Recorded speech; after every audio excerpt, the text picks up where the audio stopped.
Good day. I thought I'd do a 6-month review of my 2025 V2. Bought this machine late last season. Got a bit of riding done over the winter, not much. We had fairly mild winter. Some strong Chinooks coming through January and February. April was awful, quite wintry. End of April starting to smarten up, so I've got some fairly regular riding in on my V2 since then. So what can I tell you about this after owning it for 6 months or so? I did the first service myself, figured that out, as opposed to taking it to the dealer for that. I'm not recommending you do that, of course, and just what I thought I'm doing with my machine. That was at about 1,000 kilometers. Fairly simple to figure out. The fairing on the left side, lower fairing, has to come off. I didn't find it difficult to do. Just, I think there's a dozen fasteners. Just figured out. What else? No issues with the bike. Minor thing is the rear brake can squeak when you're coming to a stop. I did some braking cycles on it that seem to have stopped. It comes back every now and again. I'm not sure if I need to take that apart and do something to it, but I think it's going to be okay. Mentioned in the previous video, I installed the Termi catback system. Deeper sound, not loud. I don't want it loud. Some guys like it loud. That's a preference thing. I don't want it loud. Most of the sound comes from the intake.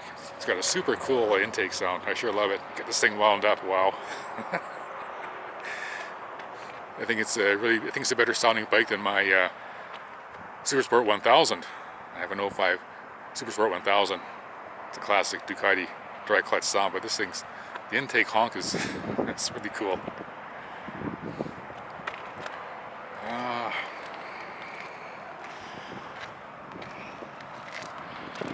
Let's have a look at the instrumentation. Start up.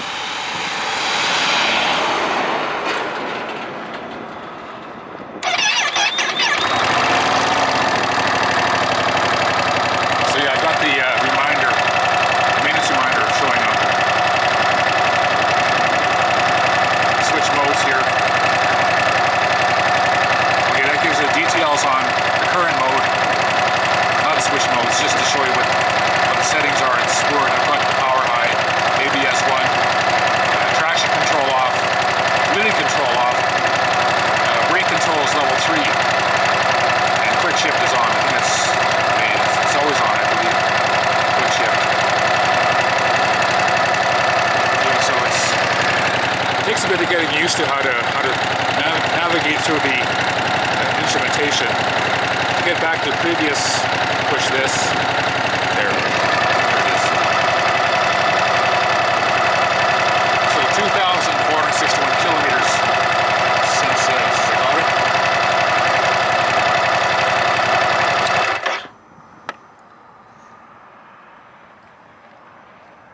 I got to deal with these maintenance reminders, how to clear them.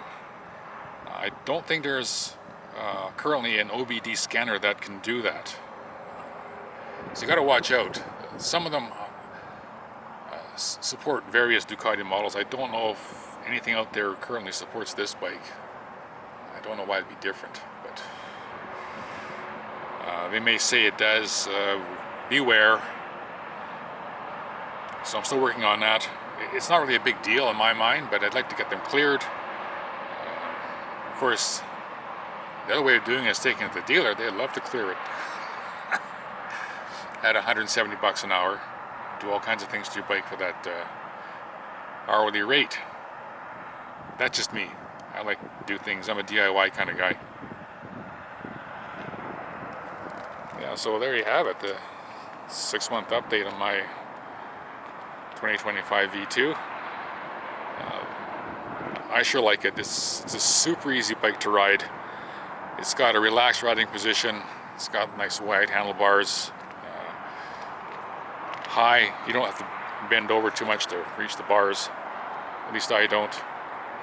It's got the clutchless shifting. It just, you get this bike, it's going to spoil you, I'll tell you that much.